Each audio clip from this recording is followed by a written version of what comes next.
friends, welcome back to Homestead on a Prayer. I'm here today with a video that I promised you guys a while ago. We're going to get started with it today, and I'm going to film this over the next few days. Today I am going to be making water kefir. I'm not 100% sure I'm pronouncing that right. I think there's a couple different ways to pronounce it. People around here tend to call it kefir, but I think other places pronounce it differently. So either way, this is what I'm talking about, water kefir. So I've been making water kefir for quite a while, several years. And last summer I got really busy and neglected my water kefir. I didn't feed it and it died. So you're going to get to see the entire process starting from dehydrated grains. We're going to rehydrate them together today, and then in a few days we're going to go through the next steps.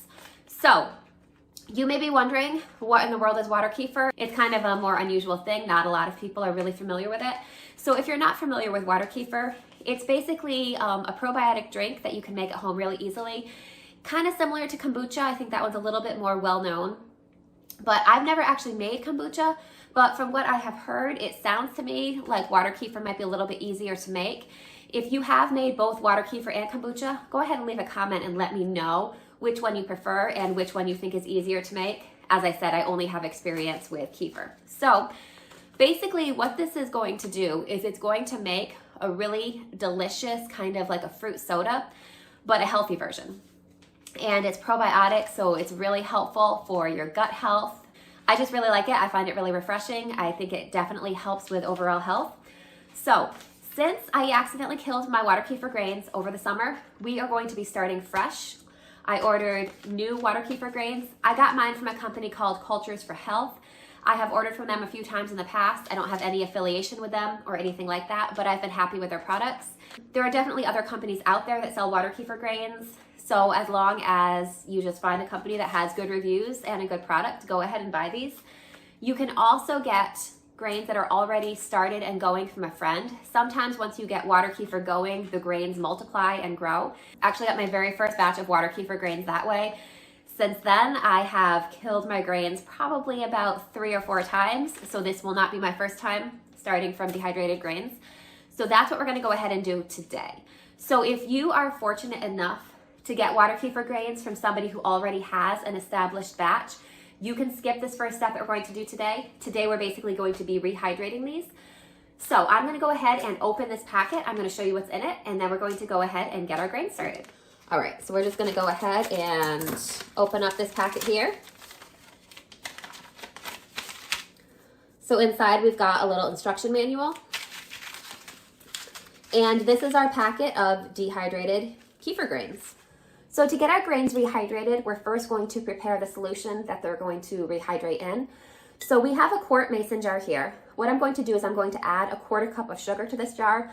I like to use 50-50, just regular granulated sugar and brown sugar. So I'll be putting 2 tablespoons of each into this jar, and then we'll be dissolving that in water. Now I am just going to be using water from my faucet because I am on a well. I don't have any chlorine or fluoride or anything like that in my water. If you are on city water and you do have those things in your water, I encourage you to do a little bit of research about the best solution for you. You can go ahead and purchase bottled water that's going to be free of those type of chemicals. Or I know some people will take their tap water and let it sit out overnight to kind of let those chemicals dissipate. So if you're in that situation, go ahead and do your research and see which solution seems best for your situation. As I said, I'm on well water, so we're just going to go ahead and use water directly from our faucet. So first, let's go ahead and get our 1/4 cup of sugar in this jar. So here's my handy little 2 tablespoon measure. I got this as part of a set, and when I got it, I had never seen one of these before. Wasn't sure how much I'd use it, but it's surprisingly handy. So we're just gonna get 2 tablespoons of granulated sugar right into this jar here,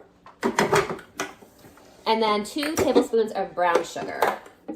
This is homemade brown sugar. If you haven't made homemade brown sugar before, I encourage you to give it a try. It is so easy and so much better than store-bought. I have a video where I show how I do this. I'm gonna go ahead and link that in the video description. So if you wanna check that out, go ahead and check it out. If not, store-bought brown sugar is completely fine too. You can see I'm running pretty low on my brown sugar. I'm gonna have to go ahead and make another batch really soon. So let's see, I think we're gonna have just enough for this project here. Okay, so 2 tablespoons of brown sugar. Mix that in with our white sugar. Now to dissolve the sugar, I find it easiest to use just a little bit of boiling water poured into the sugar. And then once it's dissolved, I top it off with cold water so that it kind of neutralizes to be about room temperature water. You don't have to do it that way. I just find that for me, it's the easiest to dissolve it in the hot water. I think it dissolves the sugar a lot more. But then you don't want to put your grains into hot water because that will kill them. So I bring down the temperature by adding a little bit of cold water to it after that. So I boiled some water in my tea kettle here. So I'm just gonna add a little bit into here. Not a lot, probably just about this much or so. Kind of swirl it around. Once it seems mostly dissolved, we're gonna bring this over to the sink and fill it up to about the 3-cup line with cold water. Okay, so I topped that off with cold water. This is now slightly warmer than room temperature. You just want to make sure that this is about room temperature or body temperature or so, because if it's warmer than that, it could kill your kefir grains. Now, I'm gonna look at the directions here. They recommend actually taking the temperature, and I'm gonna see what they recommend for temperature because I never do that. Okay, they say between 68 degrees and 85 degrees Fahrenheit. I am not really that precise. I just kind of make sure that it is not hot. And I just kind of test it like you would test a baby's bottle just on your wrist. It feels slightly cooler than my body temperature. So I'm gonna say that that is good enough for our grains to go in. So here is the packet that has our dehydrated grains. I'm just gonna go ahead and open this up and I'm gonna show you what they look like.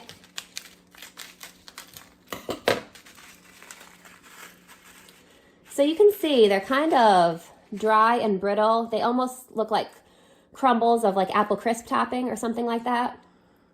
And what's going to happen is as we rehydrate them in this water here, they're going to plump up and almost look kind of like little blobs of gelatin. So let's go ahead and get these all added to our jar of water here. I'm going to go ahead and pour the rest of these in. So it's really just that easy to get started with this. One thing you do want to keep in mind is that you do not want to seal this with the lid that comes with the jar. You do not want it to be airtight.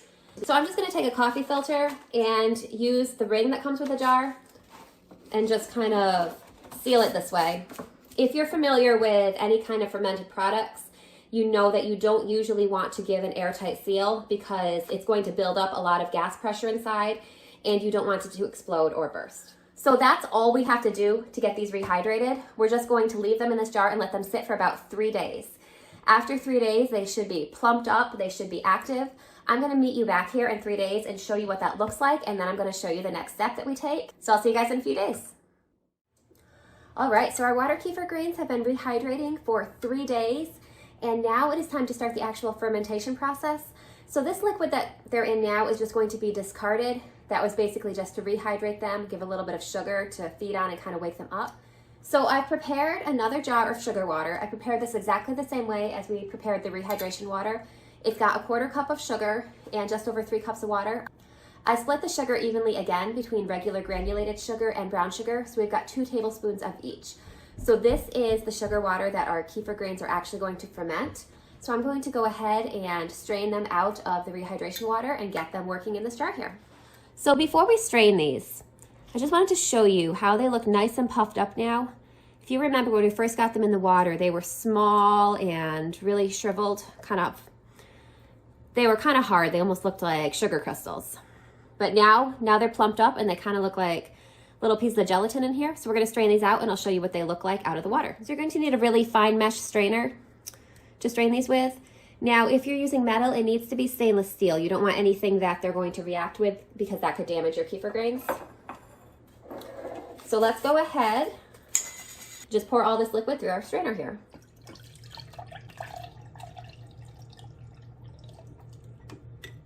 Now I'm gonna just show you a little bit of a closer look at these grains here. You can see they almost do look like little clumps of like brown gelatin. Now you'll notice there were a few left behind in the jar. I don't know if you can really see those very well, but there's a few grains kind of stuck to the side of the jar here. We want to make sure to get every single one of those. So I'm going to take some of this liquid, I'm going to pour it back in there and then re-strain that again to make sure that we get every single one. And then we're going to dump all of our grains, once they've been strained, into our new freshly prepared water. So let's go ahead and dump the grains that we've already strained into this water here. Set this over here. So we can grab these little stragglers here.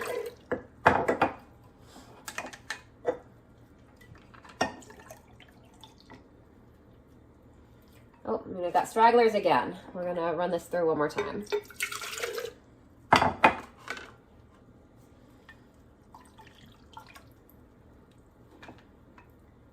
All right, so it looks like we got pretty much everybody now.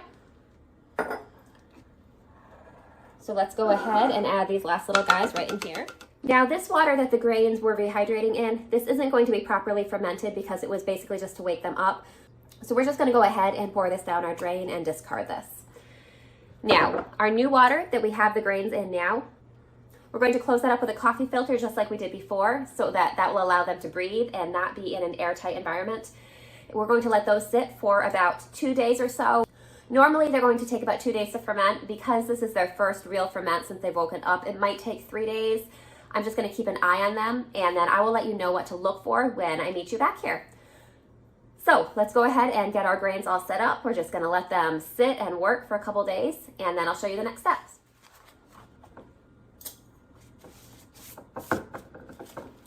All right, there they are. So our water kefir has been fermenting for a couple days now. It's time to switch out the water for some new water, and I'm going to show you how we're going to flavor the kefir water that has already fermented. Now, to know if your kefir is fermented, there's a couple things you want to look for here.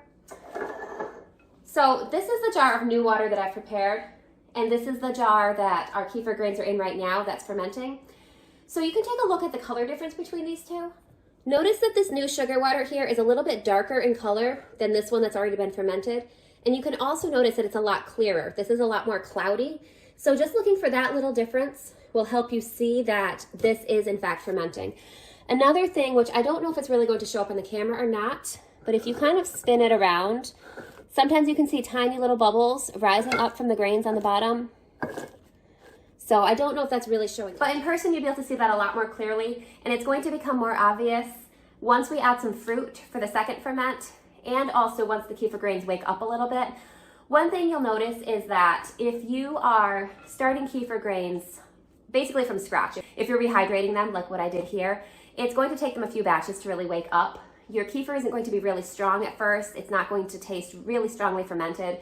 It's not going to be all that bubbly. The flavor isn't going to be quite developed yet. That's completely normal. That's because the grains were just kind of sleeping. They're in a dormant state while they're dehydrated.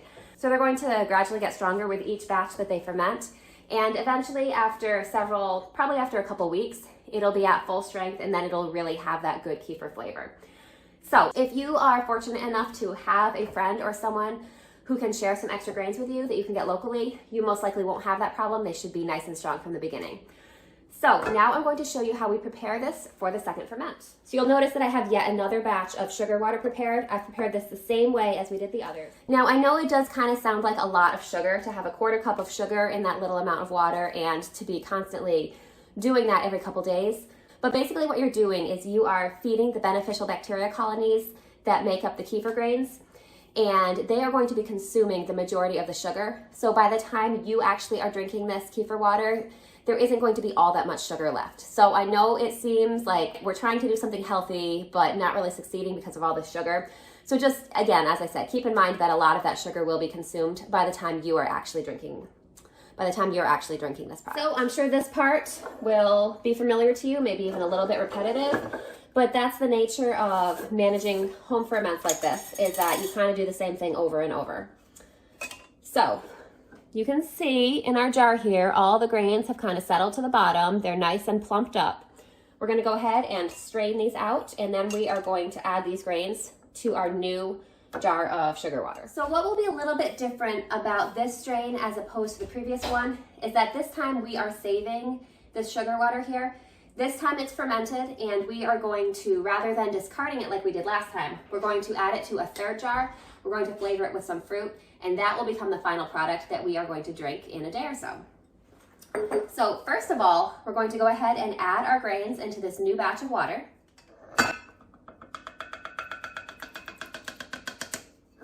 So you'll also notice if you smell this finished fermented kefir, it's going to smell a little bit tart. It's got kind of a, the smell that you associate with fermented foods. Kind of, not quite vinegary, it's not that tart, but kind of like a yogurt or kombucha kind of smell. So that gives you another hint that this is in fact fermented. So we're going to once again cover our new batch of kefir with a coffee filter. We do want it to be able to breathe. We don't want it to be airtight, so that's why we use the coffee filter. Now, that's going to be different in this jar here. This jar we do want to be airtight because that's what's going to create the carbonation in our final product. So the way I like to flavor this kefir water is by using fruit. For me, the easiest and most flavorful way to do that is by using frozen fruit. So if you saw my pear preserving video, I think I posted that sometime in September. I'll go ahead and link that in the video description. One of the projects that we did together was freeze some pears, and we treated those with an anti-browning solution to make sure that they didn't get discolored. And I told you that I would update you guys as the season goes on, and so far, I think they look really good. So we are going to use some of these pears to flavor our kefir water. So I'm going to put a few slices in here. I also have some raspberries that I grew and froze from earlier this season. So we're going to put a few of those into this jar as well and end up with raspberry pear kefir water.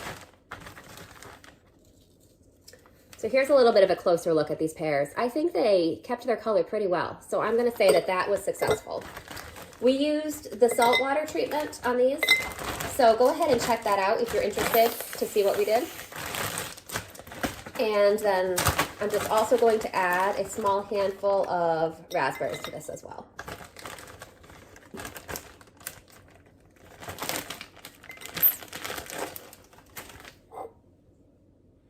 Now you can definitely use fruit juice to flavor this as well. I find that I prefer the flavor and the carbonation level when I use actual fruit. Sometimes I use fresh fruit, but I do find that frozen fruit is more convenient for year round.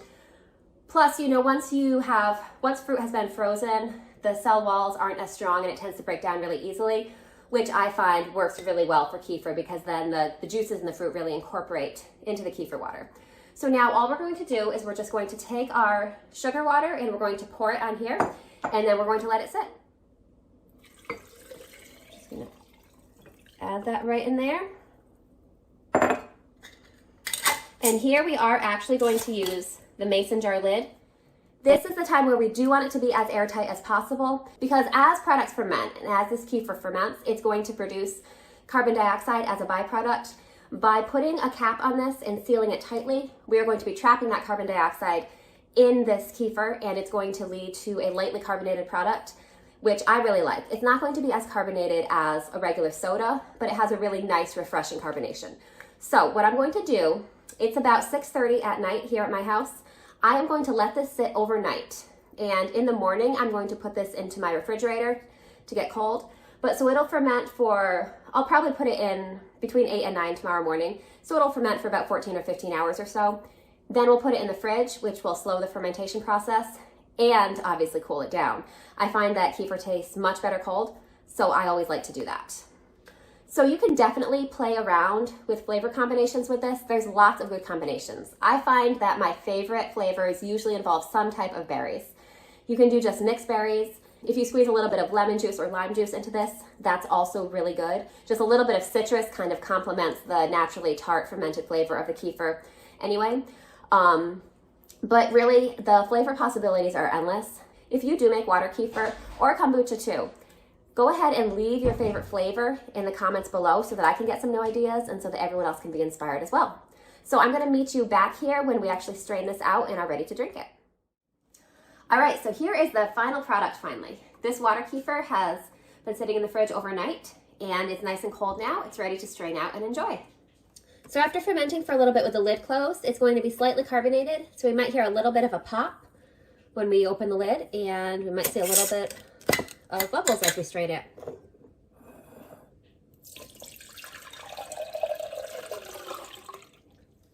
Now you don't technically have to strain this if you don't want to. You can leave the fruit in and just eat the fruit or drink the fruit along with your drink.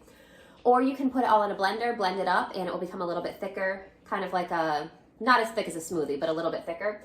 We like our drink to be pretty clear and pretty smooth, so we strain the fruit out. And what we do with this fruit, you can definitely go ahead and eat it. There's lots of great probiotics in this fruit too. But we give this to our chickens as a treat because the probiotics are good for them too, and they really appreciate it.